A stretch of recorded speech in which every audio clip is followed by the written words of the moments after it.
Kurdistan, jeudi 21 mai. Cela fait déjà plusieurs heures que je suis dans cette maison, seul, dans une grande pièce d'où l'on m'a interdit de sortir à cause de la police. Il y a des barreaux aux fenêtres, et je me crois en prison. La porte s'ouvre enfin, et je vois entrer une dizaine d'hommes à la mine patibulaire et une dizaine d'enfants, uniquement des garçons d'environ 8 à 14 ans. Assis par terre, ils s'installent en rond autour de moi. Celui qui me semble être le chef a une casquette et une particulièrement sale gueule. J'ai peur. Il parle turc et la conversation s'annonce quelque peu difficile. J'arrive quand même à comprendre que cet homme est le propriétaire de la voiture. Ici aussi, ils disent machine, qui doit m'emmener à Gawar, nom kurde de la petite ville de Yüksekova, en Turquie. Là, je dois passer la nuit à l'hôtel, je crains le pire, et prendre demain matin l'autobus jusqu'à Van, avec 5 heures de trajet. Je vérifie sur la carte l'endroit où je suis, celui où je vais. Effectivement, il y a une route et le plan est techniquement correct. Mais ces hommes me font peur, et j'ai le pressentiment qu'il va se passer quelque chose. C'est alors que les ennuis commencent. Les hommes et les enfants crient tous en même temps, répétant le mot « police » en croisant les poignets pour me montrer que je vais me retrouver en prison. Je ne comprends rien à ce qu'ils veulent. L'un des hommes alors se lève, va chercher mes sacs et commence à les ouvrir. Cette fois j'ai compris. Ils veulent fouiller mes affaires avant que nous partions. Mais de quel droit ? Il est clair qu'ils profitent du fait que je suis une fille seule. Je me couche à plat ventre sur mes sacs pour les empêcher d'y toucher, mais l'un d'eux m'agrippe par l'épaule et me projette violemment à l'autre bout de la pièce. Je me relève alors que tous ricanent, me regardent d'un air moqueur, et qu'un autre déballe méthodiquement mes affaires. Il ne m'épargne rien, mes sacs sont entièrement vidés, le contenu de ma trousse de toilette renversé par terre, mes slips, mes chaussettes étalées sur le sol, jusqu'au tampon périodique qu'ils regardent d'un air suspicieux. Ils ne savent pas ce que c'est. Alors je leur dis que ça se mange. Et certains en mettent dans leur poche. Alors qu'ils ont fini le saccage de mon sac à dos, je commence à ranger affolé, en larmes. Pendant ce temps, ils vident mon sac marin et découvrent dans l'un de mes cahiers un papier écrit en persan. Les cris redoublent et les regards sont de plus en plus menaçants. Je viens de finir de ranger mon premier sac lorsqu'ils me l'arrachent des mains et mettent de nouveau tout par terre. Je crie, je pleure, je leur dis que je veux partir et qu'on me laisse tranquille. Les Peshmerga m'avaient promis qu'à Kobab, ils avaient des amis qui m'aideraient.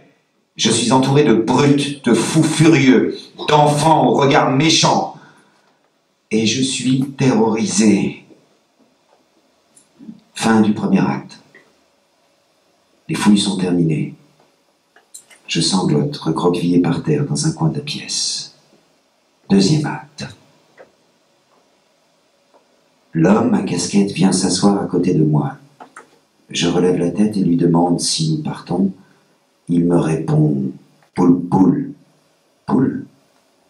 Qu'est-ce que cela peut bien vouloir dire ? J'explique que je ne comprends pas. Et en répétant « Poule, poule », il sort des billets de banque de sa poche. Ça y est, j'y suis. Il veut de l'argent. Sur un papier, il vient d'écrire 5000. Il veut 5000 livres turcs pour 1 heure de voiture, alors que les Peshmerga lui en ont déjà donné 2000. 5000 livres turcs, 250 francs français. C'est beaucoup d'argent ici. C'est le prix du billet d'avion Van-Istanbul. Ce type est vraiment un salaud. Je lui dis que je n'ai pas d'argent. Et je lui demande s'il est kurde. Il me dit que oui. Alors, je lui explique que je travaille bénévolement au Kurdistan depuis 3 mois, que j'ai juste de quoi payer mon billet d'avion pour la France. À l'évidence, il s'en fout. Et il me remontre le papier où il a écrit 5000. Je lui dis que je ne paierai pas. Alors il se lève et il sort de la pièce, suivi par tous les autres. Je me retrouve seul dans cette grande pièce et je recommence à pleurer, incapable de dominer la panique que je sens monter. Il est 17 heures. Dehors, la pluie s'est remise à tomber. De nouveau seul pendant 1 heure. Je m'efforce de me calmer et de réfléchir.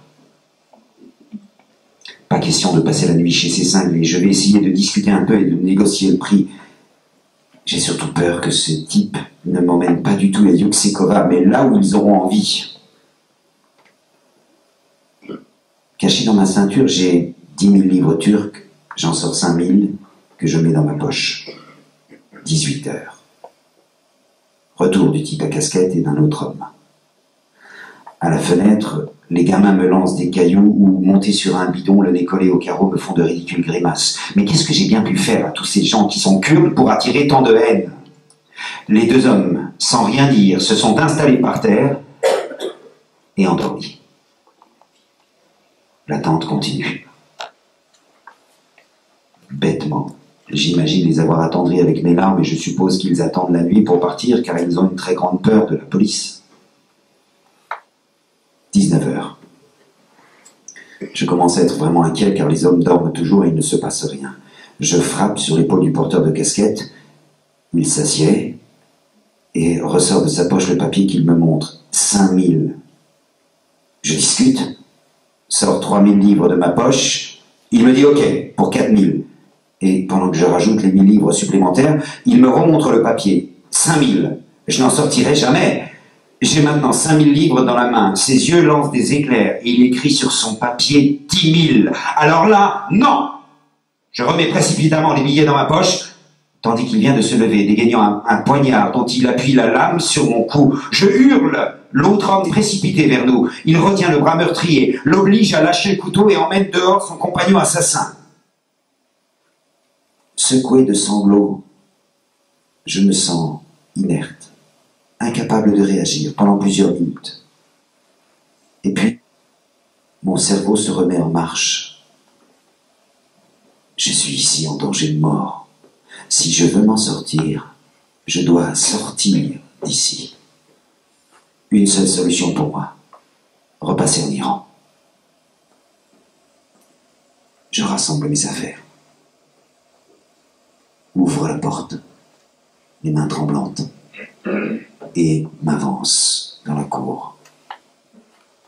Des hommes, des femmes, des enfants me regardent pleurer en riant. Je cherche dans tous ces yeux un regard compatissant, je ne rencontre que du mépris et de la haine. J'ai physiquement mal de cette agressivité. Je demande un cheval pour repartir en Iran. Sans plus d'explication, un homme m'amène un cheval. Ne me demande pas d'argent. Fixe les sacs et monte devant moi. Il fait nuit. Je me dirige vers la frontière, ne comprenant pas du tout ce qui vient de m'arriver. La pluie me pénètre peu à peu, tandis que le brouillard enveloppe la montagne d'un épais voile cotonneux dans lequel nous risquons de nous perdre. Le cheval, très chargé, monte péniblement dans la neige et la boue. Je suis trempé jusqu'au seau et grelotte, sans savoir très bien si c'est de froid ou de peur.